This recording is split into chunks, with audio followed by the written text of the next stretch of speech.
नमस्कार, प्रतिभा खबाले किचनमध्ये तुमचं स्वागत आहे। आज मी करणार आहे रोटी। ही आपण विदाऊट तंदूर करणार आहोत, तव्यावरती। मिक्स पिठाची आहे, गव्हाचं पीठ आणि मैदा यापासून केलेली आहे। कलर थोडा चेंज आहे, खायला खूप सुंदर लागते। पनीर, अख्खा मसूर, दाल तडका याच्यासोबत तुम्ही खाऊ शकता। छान अशी रोटी तयार झालेली आहे। तुम्ही फक्त मैद्याची सुद्धा करू शकता किंवा गव्हाची सुद्धा करू शकता। तर त्यासाठी इथे मी साहित्य घेतलेलं आहे। 1 कप मैदा, अर्धा कप गव्हाचं पीठ, पाव कप दही, 2 चमचे तेल घेतलेलं आहे, खायचा सोडा, बेकिंग पावडर, मीठ आणि साखर पावडर घेतलेली आहे। इथे मी एक प्लेट घेतलेली आहे, त्याच्यामध्ये चाळणी ठेवून जे कोरडे पदार्थ आहेत ते सर्व चाळून घेतलेले आहेत, म्हणजे सर्व एकत्र होईल।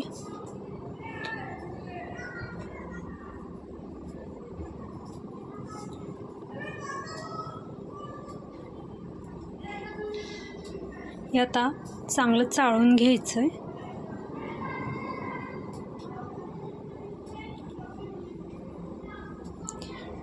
चाळून झाल्यानंतर त्याच्यामध्ये आपण तेल टाकून घ्यायचं आहे।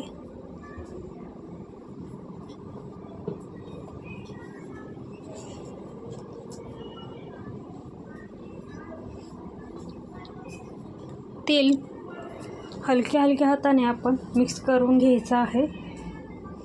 त्यानंतर आपण त्याच्यामध्ये दही टाकून घ्यायचं आहे।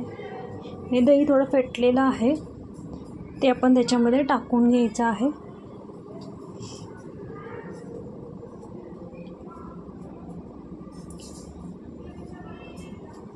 आता हे व्यवस्थित मिक्स करत थोडं पाण्याचा हात घेऊन आपण मळून घ्यायचं आहे। मळताना हाताला खूप चिकटतं, पण तरीही आपल्याला हे पीठ तशाच पद्धतीने मळून घ्यायचं आहे। जसं तुम्ही हे पीठ मळत जाणार तो चिकटपणा कमी होणार आणि आपलं पीठ छान मळलं जातं। तर तुम्ही बघू शकता, मध्ये थोडंसं पाण्याचा हात घेत मी हा पीठ मळलेला आहे, चिकटपणा कमी झालेला आहे। जेवढं तुम्ही पीठ मळत जाणार तेवढं पीठ चांगलं मळलं जातं आणि आपली रोटी पण छान होते। तर आता पीठ चांगलं मळलं गेलेलं आहे, तर 2 तासासाठी मी हे एका बाउलमध्ये ठेवून झाकण ठेवून 2 तास रेस्ट करून ठेवणार आहे।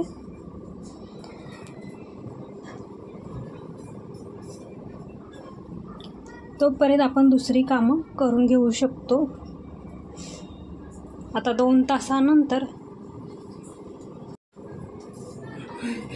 झाकण उघडून पाहूया। आता बघा, हे पीठ छान मऊ झालेलं आहे।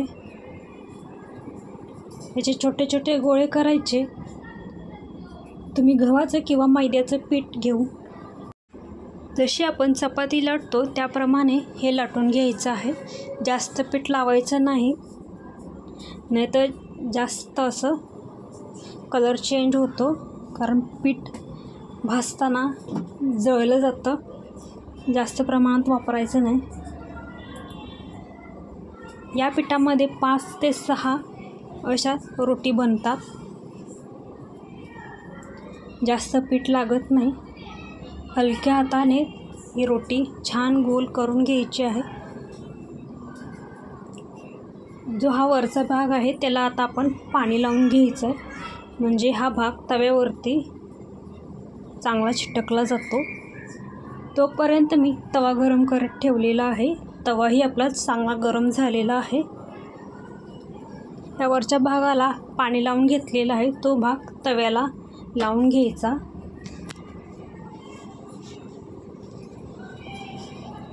अशा पद्धतीने रोटी तव्यावरती ठेवून द्यायची। आता हलके हलके फोड येतील. मीडियम गॅस करायचा आहे. मीडियम गॅसवरतीच हा आपल्याला चांगला भाजून घ्यायचा आहे. खालून चांगला भाजला की तोच तवा आपल्याला गॅसच्या फ्लेमवरती पलटी करून ही रोटी चांगली शेकून घ्यायची आहे.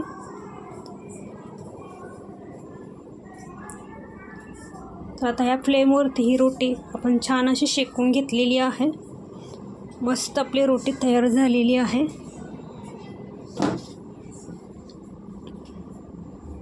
अशाच पद्धतीने मी दुसरी रोटीसुद्धा बनवून घेते.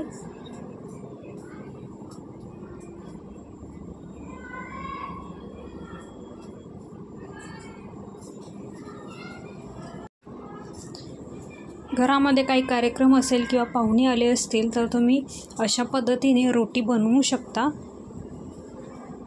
अगदी हॉटेलसारखी रोटी बनते.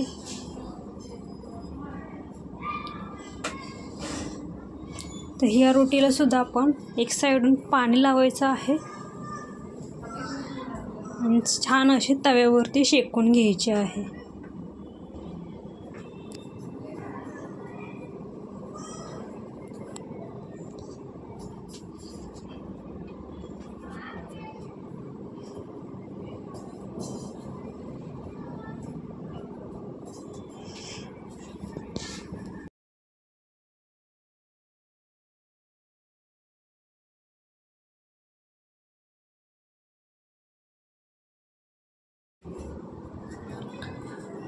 तर अशा पद्धतीने आपण सर्व रोटी बनवून घेऊयात.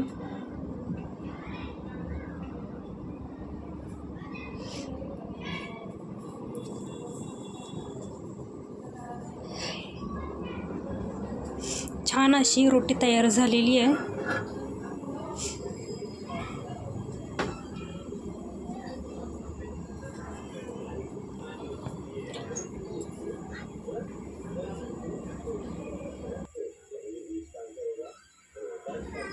तर आता तुम्ही बघू शकता इथे सर्व रोटी बनवून तयार झालेली आहे. छान खुसखुशीत अशी रोटी तयार झालेली आहे. थोडा कलर चेंज होतो कारण आपण याच्यामध्ये गव्हाचं पीठ मिक्स केलेलं आहे. एकदम मस्त अशी रोटी, पनीरची भाजी, अख्खा मसूर किंवा नॉनव्हेज पदार्थ असतील त्याच्यासोबत खूप छान लागतं. तुम्ही नक्की ट्राय करा, तुम्हाला नक्की आवडेल.